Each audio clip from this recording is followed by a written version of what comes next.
रायगड किल्ले परिसरात जोरदार पाऊस सुरू आहे। या किल्ल्यावर ढगफुटी सदृश पाऊस झाला। किल्ले परिसरात जोरदार पाणी वाहत असून किल्ल्याच्या पायऱ्यांवरून देखील जोरदार पाणी वाहत आहे। या पायऱ्यांना धबधब्याचे रूप प्राप्त झाले असून गडावर ट्रेकिंगसाठी गेलेले अनेक पर्यटक पायऱ्यांवरच अडकून पडले आहेत। हे पर्यटक जीव मुठीत घेऊन स्वतःला पाण्याच्या प्रवाहात वाहून जाण्यापासून वाचवत असल्याचं चित्र दिसत आहे। दरम्यान किल्ले परिसरात सुरू असलेल्या पावसामुळे हा किल्ला पर्यटकांसाठी आजपासून बंद करण्यात आला आहे, तर रोपवे देखील बंद करण्यात आला आहे। कोकणात जोरदार पाऊस सुरू आहे। रायगड येथे देखील जोरदार पाऊस होता।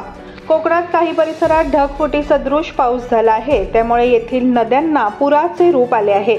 आज सकाळी किल्ले रायगडावर देखील ढगफुटी सदृश पाऊस झाला।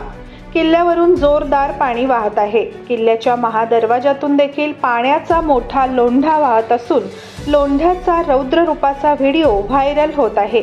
यात अनेक पर्यटक अडकून पडलेले असून आपला जीव वाचवण्याचा प्रयत्न करताना दिसत आहे।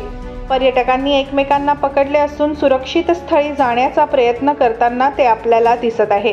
हे पर्यटक थोडक्यात बचावले आहे। पाण्याचा प्रवाह जास्त असल्यामुळे त्यांना खाली उतरणे देखील कठीण होऊन झाले आहे।